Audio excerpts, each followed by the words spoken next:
नमस्कार। मैं विकास लॉकडाउन के संदर्भ में अपने विचारों के साथ आज लॉकडाउन की भेड़ चाल में भ्रमित, भयभीत और भूखे श्रमिक यह तय नहीं कर पा रहे हैं कि उनकी मृत्यु भूख से होगी अथवा अदृश्य कोरोना जनित भय से।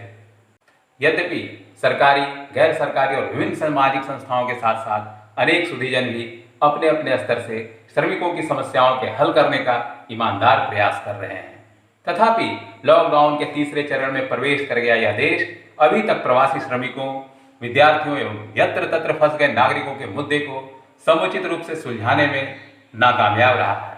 हालांकि कुछ भाग्यशाली श्रमिकों एवं विद्यार्थियों के घर वापसी की खबरें मिलने लगी हैं। सरकार की नीयत भले ही कितनी अच्छी क्यों न हो, निर्णय पर सवाल तो उठेंगे। दुष्प्रचार की आंधी और भय के वातावरण में लॉकडाउन को रामबाण मानकर पूरे देश को बंद करने का निर्णय कितना उचित और सार्थक है, इस पर विश्लेषण होता रहेगा। समय ही यह तय कर पाएगा कि लॉकडाउन की कवायद समस्या से निपटने के लिए नाक को सर के पीछे से उल्टे हाथ घुमाकर छूने की कोशिश की जा रही थी अथवा नाक को सीधे भी छूकर इस समस्या से निपटा जा सकता था। फिलहाल तो बड़ा मुद्दा यह है कि एक पुरुषार्थी समाज जो अपने श्रम और स्वाभिमान से अपनी आजीविका उपार्जित करता था, वह किसी की दया और करुणा का बंधक बनकर रह गया है। अपनी नौकरी, अपना रोजगार, अपना काम धंधा गंवा बैठे असंतोष और अवसाद का शिकार इस श्रमिक समुदाय में कुंठा, क्रोध और प्रतिरोध की ज्वाला यत्र तत्र उबलती दिख रही है तो कोई आश्चर्य नहीं है। सरकार कोरोना को कितना भी बड़ा संक्रामक रोग क्यों न माने, लॉकडाउन के निर्णय को कितना भी जनहितैषी कहकर प्रचारित क्यों न करे, आम आवाम का एक बड़ा हिस्सा इससे बहुत इत्तेफाक नहीं रखता है। इतने दिनों के बाद यह स्पष्ट होता जा रहा है कि कोरोना संक्रमितों की संख्या बिना किसी समुचित और सुनिश्चित टीके या वैक्सीन के बाद भी ठीक हो रही है। ज्यादा परेशान वैसे कोरोना संक्रमित हो रहे हैं जो पूर्व से ही किसी गंभीर बीमारी से ग्रसित हैं। यह सभी के ध्यान रखने की बात है कि श्रमिक समुदाय भिक्षुक समुदाय नहीं है, वह भिखमंगा नहीं है। वह मांग कर नहीं, कमा कर खाने में विश्वास रखता है। वह काम करता है, बदले में पारिश्रमिक पाता है तथा अपने परिवार का स्वाभिमान पूर्वक लालन पालन करता है। ऐसा पुरुषार्थी समाज जहां तहां रुका हुआ, दया की भीख पर अवलंबित, अपने मन को मार, अपने स्वाभिमान को तिलांजलि देकर भिक्षुक वृत्ति अपनाने को विवश है। श्रमिक समुदाय का कोई ऐसा व्यक्ति जो अपने परिवार से दूर दिल्ली, मुंबई या जयपुर या कहीं और है, वह सर्वाधिक मजबूर, परेशान और पीड़ित है। वह कोरोना जनित पीड़ा के फलस्वरूप अपना तथा अपने परिवार की परेशानी के बारे में सोच सोचकर हल्कान हुआ जा रहा है। मनुष्य की प्रकृति कुछ ऐसी है कि उसे हर कठिनाई के समय घर की याद आती है। जब कभी कोई किसी परेशानी में घिरता है, वह शीघ्रातिशीघ्र घर पहुंचना चाहता है। घर सिर्फ दीवारों, दरवाजों और छत से घिरी कोई जगह मात्र नहीं होती, वरन टूटते बिखरते किसी मुसीबत ज़दा इंसान का सबसे बड़ा सहारा और संबल होता है। ठीक ऐसे समय जब कोरोना का बहुप्रचारित भय लोगों के मन के अंदर तक बैठा दिया गया है, ऐसे समय आर्थिक लाचारी से घिरे, घर से दूर किसी भी स्थान पर बंदी की तरफ पड़े व्यक्ति की मना स्थिति की कल्पना की जा सकती है। संकट के समय कोई भी व्यक्ति जब परिवार से दूर होता है, उसकी दशा डाल से छूटे उस बंदर की तरह होती है जिसका कोई सहारा या अवलंब नहीं होता है। एक पल के लिए सोच कर देखिए, किसी की पत्नी बच्चे को जन्म देते हुए अपना जान गंवा बैठती है और उसका अभागा पति उससे दूर अपनी किस्मत को रोता, अपने सिर को पीटता रह जाता है तथा अंत समय में भी चाहकर वह अपनी अभागी प्रिया के पास नहीं पहुंच पाता है। जरा कल्पना करके देखिए, किसी का पिता अपनी अंतिम सांसें गिनता अपने बच्चों का इंतजार करते हुए दम तोड़ देता है, तो किसी की माँ अपने लाल को देखने की आस लिए सूनी आंखों से दरो दीवार को निहारते इस दुनिया से विदा ले लेती है। उस त्रासदी के बारे में सोचकर तो देखिए कि संतानें अपने माता पिता के अंतिम संस्कार में भी शामिल होने से वंचित हो जा रही हैं। या उस माँ के बारे में सोचकर देखिए जिसका लाल काल के गाल में समा गया है और उसे अंतिम वक्त में भी उसके कपालों को सहलाने का मौका न मिल सका। घर से दूर कमा रहे उस युवा के बारे में भी सोचकर तो देखिए जो बीमार पड़ जाता है तथा देखभाल और समुचित चिकित्सकीय सुविधा तो दूर, पर्याप्त भोजन के अभाव और भूख से बचने हेतु किसी प्रकार व्हाट्सएप पर अपने परिवार से गुहार लगाता, तड़पता मर जाता है तथा लॉकडाउन की बेड़ियों में जकड़ा दूर बैठा उसका परिवार उसके लिए कुछ न कर पाने की अवस्था में अपना हाथ मलता पछताता रह जाता है। तुर्रा तो यह है, कोई बारात कहीं फंस गई है, पूरी बारात को क्वारंटाइन कर दिया गया तथा महीनों बाद भी न बारात लौट पा रही न दूल्हा दुल्हन। कोई मर गया है तो उसकी अर्थी को कोई कंधा देने वाला या जनाजे को कब्रिस्तान तक ले जाने वाला भी मैसर नहीं हो पा रहा है। जरा सोचिए कि कोरोना का भय किस कदर तारी हो गया कि किसी तथाकथित कोरोना जन्य मृत्यु के शिकार व्यक्ति को दफन के लिए कब्रिस्तान दर कब्रिस्तान भटकना पड़ता है तथा उसे दफनाने गए लोगों को हर जगह विरोध का सामना करना पड़ता है। कैसी भीषण स्थिति हो गई है। कोई मजदूर मर गया तो उसे अंतिम संस्कार के लिए ले जाने वाला कोई नहीं। अभागी पत्नी और बच्चे किसी तरह एक ठेला पर मृतक देह को लाद कर ले जा रहे होते हैं तो कुछ लोगों के आपत्ति किए जाने पर मृतक की पत्नी, बच्चे और ठेला वाला सभी मृतक देह को सड़क पर छोड़कर भाग जाते हैं।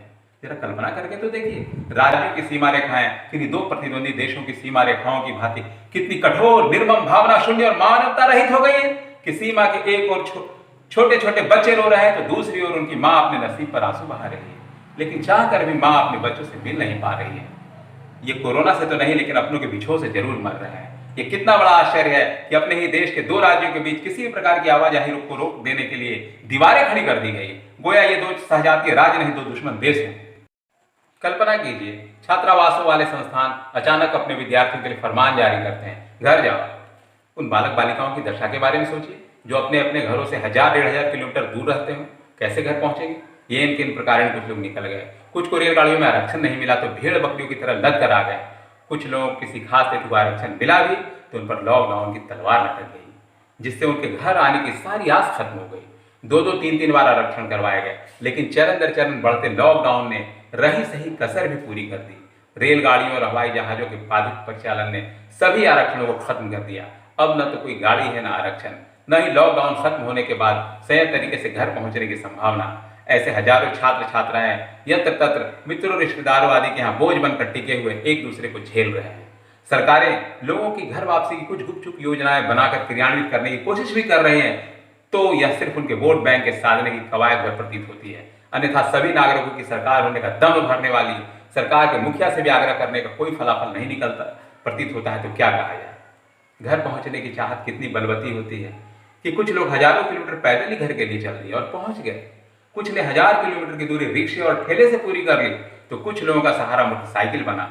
कोई माँ हजारों किलोमीटर की दूरी स्कूटी से तय कर अपने बच्चों को घर ले आती है, तो कुछ लोग अपनी जान को जोखिम में डालकर नाव के सहारे समुद्र को लांघने निकल जाते हैं। चलते चलते कुछ लोग रास्ते में दम तोड़ गए, लेकिन उनके संगी साथियों ने चलना नहीं छोड़ा। जिन गरीबों के पास चलना ही एकमात्र सहारा था, तो वे बेचारे परेशानियों की परवाह किए बिना चल पड़े। तो रसूख और पैसे वाले सरकार द्वारा निर्गत पास इनोवा, टवेरा, स्कॉर्पियो के बल पर चल दिए। केंद्र और राज्य सरकारें रुक जाने का निर्देश देती रही, कोरोना के फैलने का भय दिखलाती रही, दंडात्मक एवं निरोधात्मक उपायों की बातें करते रही। घर निकलने वाले लोग अपनी जान को जोखिम में डालकर अपने घरों के लिए निकलते रहे और आज भी निकल रहे हैं। जो निरुपाय थे वही रुके, अन्यथा जिन्हें जो उपाय मिला उसका उपयोग कर वो निकल पड़े। देश के विभाजन के बाद विस्थापन की सबसे बड़ी विभीषिका यह देश देख रहा है। अंतर सिर्फ इतना है कि यह लाचार विस्थापन कार्यस्थल से अपने गांव और घर की ओर हो रहा है, जहां से उन्हें जिंदा बचे रहने, भरपेट भोजन मिल जाने और अपनों के साथ जीने की आस बंधी हुई है। क्या वस्तुतः भारत में कोरोना का संकट इतना बड़ा था कि पूरे देश को बिना किसी पूर्व सूचना के, बिना किसी को संभालने सुरक्षित होने का अवसर दिए लॉकडाउन कर दिया जाए तथा लोगों को बंदी बनाकर रहने के लिए विवश कर दिया जाए। सत्ता के सहकारी सांख्यिकीविद और वातानुकूलित कक्षों में बैठकर बौद्धिक जुगाली करने वाले तथा कथित बुद्धिजीवी कुछ भी कहें, कुछ भी बतलाएं, बहुत सारे लोग उन पर भरोसा नहीं करते हैं। बेजान आंकड़ों की मदद से मनमाने निष्कर्ष निकालकर लोगों को लाख भय की पट्टी पढ़ाएं। इस देश को यह पता है कि ये कृत्रिम आंकड़े वातानुकूलित कक्षों में रहने वाले खाए पिए घायल लोगों को डराते हैं। एड़िया रगड़कर मेहनत मशक्कत कर जीवन यापन करने वालों पर ये प्रभाव नहीं डालते हैं। कौन नहीं जानता है कि इस देश में किसी न किसी कारणवश हर रोज लगभग 20,000 से ज्यादा मृत्यु प्रत्येक दिन होती है। या किसे नहीं पता है कि मृत्यु के बड़े कारणों में कई विषाणु, जीवाणु एवं अन्य पैथोजन जनित संक्रमण हैं, जो रोज ब रोज बड़ी मात्रा में लोगों की जान ले रहे हैं। कौन नहीं जानता है कि इस देश में सिर्फ ट्यूबरकुलोसिस का संक्रामक बैक्टीरिया प्रत्येक दिन हजारों लोगों को मौत के दिन सुला देता है। या किसे नहीं पता है कि इस देश में संक्रामक बीमारियों से भी ज्यादा हृदय रोग, डायबिटीज, ब्लड प्रेशर, किडनी रोग सरी की गैर संक्रामक बीमारियों से मर रहे हैं। यह भी कौन नहीं जानता है कि इस देश में दवाइयों और इलाज के बिना नहीं, बल्कि अनावश्यक दवाइयों और गलत इलाज के कारण ज्यादा लोग मर रहे हैं। कोरोना से हुई एक एक मृत्यु और एक एक संक्रमण को बहुआयामी प्रचार तंत्र द्वारा इतना अधिक प्रचारित किया जा रहा है, गोया वायरसों ने इस पृथ्वी पर हमला कर दिया है तथा पूरी मानव जाति का विनाश करके ही दम लेगा। या दूसरे शब्दों में कहा जाए तो मानव जाति का वायरसों से एक ऐसा युद्ध छिड़ गया है जिसमें अगर विजय हासिल नहीं की गई तो संपूर्ण मानव जाति विनष्ट हो जाएगी।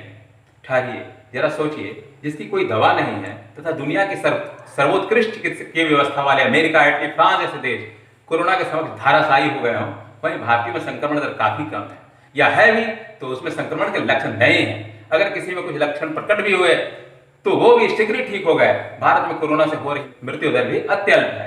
जो मृत्यु हो भी रही है वह उस व्यक्ति के पूर्व से पीड़ित किसी गंभीर बीमारी के कारण हो रही है या कोरोना के संक्रमण के फलस्वरूप उसकी जीवनी शक्ति के अत्यधिक क्षीण हो जाने के कारण हुई है, यह विचारणीय है। ज्यादा से ज्यादा यही कहा जा सकता है जो व्यक्ति किसी भी गंभीर बीमारी से पीड़ित हैं उन्हें कोरोना के संक्रमण से बचना चाहिए, अन्यथा उनके शरीर की कमजोर रोग प्रतिरोधक क्षमता संक्रमण का मुकाबला नहीं कर पाएगी तथा वे जान से भी हाथ धो सकते हैं। कोरोना जनित मृत्यु के अधिकांश मामलों में यही हो रहा है। यूरोप एवं अमेरिका के मुकाबले भारत तथा भारतीय प्रायद्वीप के आसपास के देशों में कोरोना जनित संक्रमण तथा मृत्यु की मात्रा को देखने से एक बात और स्पष्ट होती है कि यहाँ कोरोना के अल्प प्रसार में लॉकडाउन का हाथ कम और यहाँ के लोगों की खान पान और जीवन शैली का योगदान ज्यादा है। अन्यथा लॉकडाउन के बाद जिन गतिविधियों की अनुमति दी गई है और उसे जिस तरह लोग बरत रहे हैं उस तरह तो पूरे देश के अधिकांश हिस्सों में कोरोना का संक्रमण अब तक महामारी का रूप ले लिया होता। लोग बाजार जा रहे हैं, वस्तुओं का विनिमय हो रहा है, एटीएम में पैसे रखे और निकाले जा रहे हैं, तो क्या सभी क्रय विक्रय की जा रही वस्तुएं साफ, स्वच्छ, सैनिटाइज और असंक्रमित हाथों से आ रही है? क्या एटीएम के प्रत्येक संव्यवहार के पश्चात उसे सैनिटाइज किया जा रहा है? क्या एटीएम में रखी या लोगों के हाथ से निरंतर प्रसारित परिचालित जिन मुद्राओं का लेन देन हो रहा है वह बिल्कुल साफ सुथरी और सैनिटाइज है? बिल्कुल नहीं। सवाल ही नहीं उठता है कि मुद्रा सरी की चीजों को सैनिटाइज किया जा सके। तो फिर इस लॉकडाउन का अर्थ क्या? जब लोगों के हाथ से बची चीजें बिना सैनिटाइज हुए एक दूसरे के पास जा ही रही है, ऐसी स्थिति में कितना भी बड़ा लॉकडाउन क्यों न हो, तथाकथित कोरोना श्रृंखला की कड़ियों के बढ़ने, लोगों के संक्रमित होने की संभावना बनी रहेगी या कभी खत्म नहीं होगी। वैसे वायरस कभी खत्म नहीं होते हैं। जो स्वयं मृत है उसे कैसे मारा जा सकता है? हाँ, निरोधक उपायों का सहारा लेकर वायरस के दुष्प्रभावों को कम करके उसे निष्प्रभावी किया जा सकता है। भले ही अपनी अंतर्निहित क्षमताओं के कारण ये उत्परिवर्तित हो जाते हों, लेकिन ये एकाएक हमारी धरती पर नहीं टपक पड़े हैं। इनका अस्तित्व पृथ्वी पर तब से है जब से जीवन है। मनुष्यों का वायरस हो, बैक्टीरिया और अन्य पैथोजन के साथ ठीक वैसे ही सहअस्तित्व है जैसे हमारे घरों में हमारे साथ साथ कीड़े मकोड़े, चींटी, पिपरी, कीट पतंग, चूहे, छुछुंदर आदि का सहअस्तित्व होता है। बल्कि बहुत सारे वायरस और बैक्टीरिया तो हमारी जानकारी के बिना ही हमारे शरीर में अस्थायी रूप से पड़े रहते हैं तथा मौका मिलते ही अपना रंग दिखा देते हैं। पिज्जा, बर्गर, चाउमीन, मोमो खाने वाली पीढ़ी या सिर्फ चिकनी चुपड़ी गटकने सटकने वाले आराम तलब लोगों को छोड़ दिया जाए तो प्राय भारतीय मेहनत कश होते हैं तथा प्रत्येक दिन अपने भोजन में धनिया, जीरा, गोल मिर्च, हल्दी, लहसुन, प्याज आदि खाते ही खाते हैं। जो थोड़े जागरूक या सक्षम है उनके भोजन में नींबू, खीरा, टमाटर आदि सलाद और अन्य फल होते ही हैं। अपने देश में मौसम के अनुसार नीम, करेला, सहजन, करी पत्ता आदि खाने की आदत लोगों में होती ही है। स्वाभाविक रूप से ऐसे भारतीय मजबूत प्रतिरोधक क्षमता के होते हैं। इसे एक और तथ्य से समझा जा सकता है। जब कभी सर्दी, खांसी, मौसमी फ्लू या वायरल फीवर फैलता है तो एक ही घर में कुछ लोग इसके शिकार हो जाते हैं तो कुछ लोगों पर इसका कोई प्रभाव नहीं पड़ता है। इसका एकमेव कारण मजबूत प्रतिरोधक क्षमता के अलावा और क्या हो सकता है? एक और जब अति सावधान या डरे हुए लोग सभा सम्मेलन या होली मिलन सरी के कार्यक्रम रद्द कर रहे थे तो दूसरी ओर यह देश पूरी शिद्दत के साथ होली खेल रहा था तथा अपनी पूर्व की आदतों की भांति लोगों से मिलजुल रहा था। यहाँ तक कि सभा सम्मेलन, भोज भात आदि भी कर रहा था। कोरोना का संक्रमण वहां नहीं फैला, बल्कि कोरोना का संक्रमण प्रारंभिक रूप से उन जगहों पर फैला जिन सभा सम्मेलनों में कोई ऐसे देशी विदेशी कोरोना संक्रमितों ने भाग लिया जो जाने अनजाने कोरोना का वाहक बनकर विदेशों से आए, या कोरोना का संक्रमण शुरुआती दौर में उन जगहों या रहने वाले लोगों में फैला जहां के लोग विदेशों से आए संक्रमित लोगों के संपर्क में किसी न किसी प्रकार आ गए। भारत में चूंकि जांच की दर काफी कम है, अतः यह सिर्फ अनुमान लगाया जा सकता है कि अब तक कोरोना ने कितने लोगों को संक्रमित किया होगा। तथापि जिस तरह से नए नए मामले सामने आ रहे हैं उससे ऐसा लगता है कि लॉकडाउन के बावजूद देश में कोरोना संक्रमितों की अच्छी खासी संख्या हो गई होगी। हालांकि यह भी प्रतीत होता है कि भारत सामुदायिक प्रतिरक्षण, जिसे हर्ड इम्यूनिटी भी कहते हैं, उसके दौर में प्रवेश कर चुका है। अन्यथा जिस तरह से लॉकडाउन में आम लोगों की बाजारों या सब्जी मंडियों में आवाजाही हो रही है या मारा मारी करते जिस तरह लोग शराब खरीदने की होड़ में लगे हुए हैं, उससे लोगों के संक्रमित होने की आशंका काफी बढ़ी हुई दिख पड़ती है। अगर भारत में सामुदायिक प्रतिरक्षण प्रणाली काम कर रही है तो यह संतोष और विश्वास का विषय है। कोरोना संक्रमित कई ऐसे लोग मिल रहे हैं जो पूरी तरह स्वस्थ हैं तथा उनमें किसी प्रकार का कोई लक्षण नहीं दिख रहा है। इसका अर्थ यह है कि कोरोना यदि लोगों को संक्रमित भी कर रहा है तो लोगों के शरीर की प्रतिरक्षण प्रणाली कोरोना के संक्रमण को निष्प्रभावी कर दे रही है। अतः यह माना जा सकता है कि लोगों के शरीर में यह जो प्रतिरक्षण प्रणाली काम करती दिख रही है वह लोगों के जीवन शैली, खान पान और सद्य विकसित हो रही सामुदायिक प्रतिरक्षण प्रणाली का नतीजा है। यह ठीक है कि वर्तमान समय में लॉकडाउन एक वांछित और आवश्यक कदम प्रतीत होता है, लेकिन क्या उससे पूर्व यह वांछित प्रतीत नहीं होता है कि लोगों को उनकी प्रतिरोधक क्षमता की वृद्धि के लिए अधिकाधिक जागरूक किया जाए? स्वच्छता, सफाई और सावधानी के लिए न केवल उच्चतम प्रेरणा दी जाए बल्कि उन्हें अनिवार्य बनाया जाए। लोगों को योग, व्यायाम, प्राणायाम आदि के लिए प्रेरित करते हुए इसे नित्य क्रिया की भांति दैनिक आदतों में शामिल कराया जाए। 1000-2000 दे देने या मुफ्त इलाज के बजाय देशी मसालों का उपयोग कर ताजे स्वस्थप्रद भोजन करने, रंग बिरंगे सलाद और फल फूल युक्त पौष्टिक खाने की ओर उन्मुख किया जाए। हालांकि सरकारें इन कदमों को प्रचारित कर रही हैं, तथापि जितना इसे होना चाहिए उतना होता दिख नहीं रहा है। वस्तुतः टीके या वैक्सीन की खोज होने तक देश को लॉकडाउन कर दिया जाए या अन्य उपायों पर भी अमल होने चाहिए थे या हो सकते हैं, इस पर अभी भी विचार किए जाने की आवश्यकता है। क्या लॉकडाउन कोरोना का इलाज है? बिल्कुल नहीं। यह एक संभावित बचाव मात्र है जिस पर अमल किया जाना फिलहाल तो उचित जान पड़ता है, लेकिन लंबी अवधि तक के लिए ये उपाय कारगर साबित नहीं होने वाले हैं। अपना रोजगार और अपनी कमाई खोए किसी बंदी की भांति जीवन बिता रहे श्रमिक समुदाय या वर्तमान दौर में घटे हुए वेतन या छटनी की लटकती तलवार के नीचे निजी कंपनियों में कार्यरत कर्मचारियों अथवा बंद पड़ी छोटी छोटी व्यापारी गतिविधियों से कमाई हीन हो गए लोगों में अब असंतोष बढ़ने लगा है। आखिर कब तक ये सब चलेगा? फरवरी मार्च में जब उंगलियों पर गिने जाने योग्य कोरोना के संक्रमण का केस था तो लॉकडाउन कर दिया गया। अब यह संख्या आधी लाख से ऊपर हो गई है तथा नित्य प्रति इसमें मात्रात्मक वृद्धि दिखाई दे रही है। तब कितना लंबा लॉकडाउन होना चाहिए बताइए भला? अब यह संख्या आधी लाख से ऊपर हो गई है तथा नित्य प्रति इसमें मात्रात्मक वृद्धि दिखाई दे रही है। तब बताइए भला कितने दिन लंबा और लॉकडाउन चलना चाहिए? प्रतिशत बढ़ोतरी की दृष्टि से देखें तो यह लगभग 2000% से ज्यादा है। हो सकता है कि बुद्धिजीवियों का कुछ समूह इस बयान को मूर्खतापूर्ण करार देने में तनिक देर न करे, तुरंत अपने बेजान आंकड़ों में जान फूंकते हुए कोरोना के घट रहे संक्रमण दर का गाना गाने लगे। लेकिन वे इस तथ्य से बिल्कुल आंखें मूंद लेंगे कि प्रतिशत वृद्धि दर का घटना एक बात है और संख्यात्मक या मात्रात्मक वृद्धि होना दूसरी बात है। अगर मान लिया जाए कि 100 कोरोना संक्रमित हैं और वृद्धि दर 100% भी है तो ज्यादा से ज्यादा और 100 लोग बीमार होंगे। लेकिन संक्रमितों की संख्या 50,000 हो गई हो और ये 10% की दर से भी वृद्धि करेंगे तो यह संख्या 5,000 होगी। अतः वृद्धि दर में गिरावट की खबर से मन को बहलाया जा सकता है, लेकिन वास्तविक आंकड़ों की मात्रा देखकर बेचैन हुए बिना नहीं रहा जा सकता है। वैसे ही प्रतिशत किसी परिस्थिति को समझने का एक नजरिया प्रदान करता है, न कि उससे वास्तविकता बयान होती है। अगर एक दूसरे नजरिए से देखा जाए तो आज भी भारत की कुल आबादी का मात्र 0.005% ही कोरोना संक्रमित है, जिसके ज्यादा से ज्यादा 0.1 से 0.2% तक ही बढ़ने की संभावना प्रतीत होती है। उस संक्रमण का खतरा कितना बड़ा हो सकता है जो व्यक्तिगत संपर्क के अलावा हवा और पानी की सहायता से भी फैल जाता है? सोचिए जरा, ट्यूबरकुलोसिस का बैक्टीरिया भारत में प्रत्येक दिन 1200 से 1400 लोगों की जान ले रहा है।